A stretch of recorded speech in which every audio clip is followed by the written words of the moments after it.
तो हेलो मेरे दोस्तों, कैसे हो आप सभी लोग। आप सभी का स्वागत है मेरे YouTube चैनल गौरव बेनीवाल ब्लॉग पे। तो दोस्तों, आज की वीडियो स्टार्ट करने से पहले मैं आपको कुछ बताना चाहता हूँ कि काफ़ी लोगों का सवाल था कि मैं अपनी वीडियोस जो है वो YouTube पे क्यों पोस्ट कर रहा हूँ, अपनी जर्नी अपनी स्टोरी में क्यों बता रहा हूँ।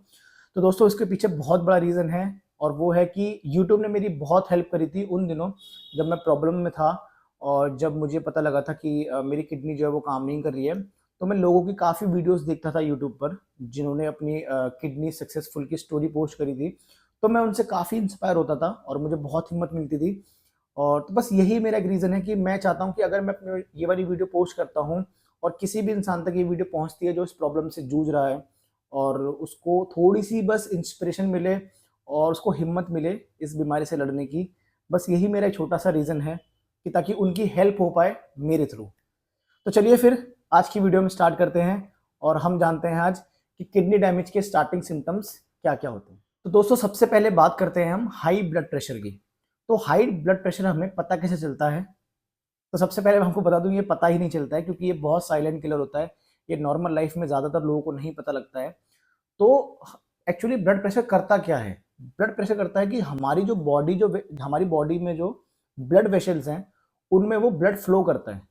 ओके, तो उसके बाद जब ये हाई ब्लड प्रेशर हमारी बॉडी में होता है स्टार्ट, तो इसमें हमारे जो ब्लड की जो वेसल्स हैं वो काफ़ी वीक हो जाती हैं और काफ़ी नैरो हो जाती हैं, जिसकी वजह से जो ब्लड है हमारी किडनी तक नहीं पहुंच पाता है और किडनी अपना काम करना बहुत कम कर देती है। मतलब किडनी भी जो है वो एक तरीके से कितने लोगों में ऐसा भी पाया जाता है कि उनकी किडनी काफ़ी श्रिंक हो जाती है, मतलब कि वो सिकुड़ जाती है।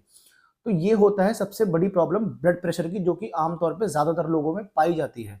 जिनको किडनी की प्रॉब्लम होती है उनमें सबसे पहला सिम्टम हाई ब्लड प्रेशर का ही होता है। ओके, दूसरा हमारा आता है शुगर। तो दोस्तों, जिनको ऑलरेडी शुगर होता है और शुगर की वो आइसोलेट लेते हैं इंजेक्शन और मेडिसिन भी लेते हैं, तो उनको अपना शुगर जो है वो बहुत कंट्रोल में रखना होता है। अगर उनका इन केस शुगर कभी हाई जाता है या कुछ भी होता है, अगर बढ़ता है इस तरीके से, तो सबसे पहले जो डैमेज होता है हमारी बॉडी में पार्ट वो है किडनी। तो आपको अपनी जो शुगर है वो कंट्रोल में रखनी चाहिए और मीठे पे थोड़ा कम फोकस करना चाहिए और ज़्यादा से ज़्यादा ध्यान रखना चाहिए। ओके दोस्तों, इसके बाद क्या होता है हमारी बॉडी में? यूरिन का चेंज होना। यूरिन का चेंज होना मतलब कि अगर आप रात में सो रहे हैं और आपको बहुत ज़्यादा यूरिन पास होता है, आप बार बार वॉशरूम जा रहे हैं, आप टॉयलेट कर रहे हैं, तो ये भी एक स्टार्टिंग साइन होते हैं किडनी डैमेज के। ओके, कितने लोगों में पाया जाता है कि उनको यूरिन बहुत कम आने लगता है, मतलब यूरिन का जो वॉल्यूम है वो काफ़ी कम हो जाता है और उसके बाद जो हमारे यूरिन का कलर है वो चेंज हो जाता है एंड देन यूरिन में फॉर्म आने स्टार्ट हो जाते हैं, मतलब कि झाग आने स्टार्ट हो जाते हैं अगर आप करते हैं तो। ये हमारे यूरिन में चेंज होते हैं। अगर आपको इन केस यूरिन में लगता है कि मेरे को यूरिन कम आ रहा है या रात के सोते समय बार बार आ रहा है और आपके यूरिन का कलर चेंज हो रहा है, तो आपको इमिडिएटली अपने यूरिन का चेकअप कराना चाहिए। ओके, तो इसमें काफ़ी सारे चेकअप होते हैं। रूटीन चेकअप होता है और कल्चरल चेकअप होता है और यूरिन में कितनी बार प्रोटीन लीक होता है तो उसका भी चेकअप होता है। तो इसका हमें बहुत ध्यान रखना चाहिए कि अगर आपको ज़रा सा भी चेंज यूरिन में आता है तो आपको अपने टेस्ट ज़रूर कराने चाहिए। ओके दोस्तों, उसके बाद क्या होता है, कितने लोगों में पाया जाता है कि कितने लोगों में जब किडनी डैमेज स्टार्ट होनी होती है तो दोस्तों उनका जो वेट है काफ़ी पुट ऑन हो जाता है। तो मतलब कितने लोगों में वेट बहुत बढ़ जाता है और कितने लोगों में पाया जाता है कि उनका वेट बहुत कम हो जाता है। तो इसलिए मतलब ये ऐसी बीमारी है, जब मैं आपको पहले बताता हूँ कि ये बहुत साइलेंट किलर है और इसमें हमें जो सिम्टम है वो बहुत लेट पता चलते हैं, मतलब स्टार्टिंग में किसी को भी नहीं पता चलता। ओके, तो अगर आपको लगता है कि आपका वेट एकदम से बहुत कम हो रहा है और आपको थकान बहुत रहती है, मतलब जो आपकी एनर्जी लेवल है वो काफ़ी डाउन हो जाता है, मतलब आपकी बॉडी में एनर्जी नहीं होती और काफ़ी वीक वीक आपको फील होता है, तो ये भी एक साइन है किडनी डैमेज के स्टार्टिंग फेज। तो दोस्तों, आपको उसके बाद क्या होता है, अगर आपको ये तो हो गए हमारे बेसिक वाले सिम्टम्स जो कि स्टार्टिंग में पता लगते हैं। उसके बाद दोस्तों जो एडवांस जो सिम्टम्स होते हैं, जब आपकी किडनी एक तरीके से काम करना धीरे धीरे बंद ही करने लगती है, तो आपको क्या क्या सिम्टम्स होते हैं?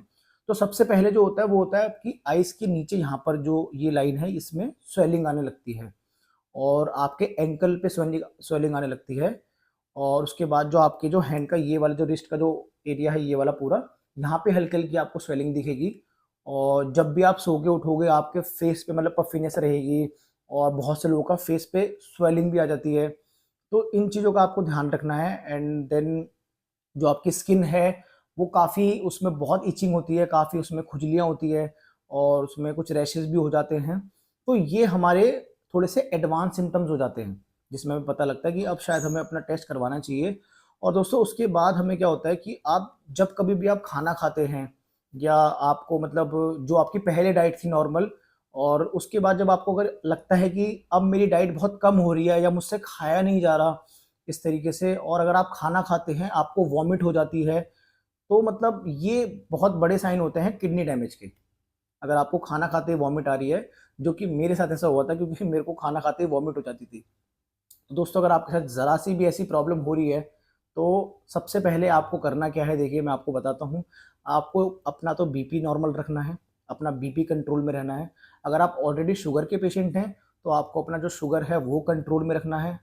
और उसके बाद अगर आपको लगता है कि आपके यूरिन में चेंज आना है, तो आप जल्दी से जल्दी अपना टेस्ट करवाइए।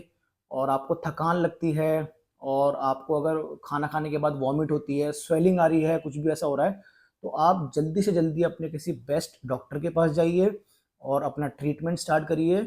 और जो भी वो टेस्ट बताते हैं उन्हें अकॉर्डिंगली टू डॉक्टर उनको ज़रूर करवाना।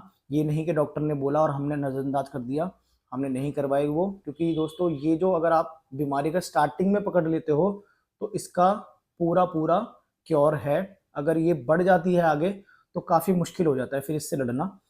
तो बस मैं यही चाहता हूँ कि जिन लोगों ने भी ये वीडियो देखी है उनको शायद थोड़ा बहुत समझ में आ गया होगा।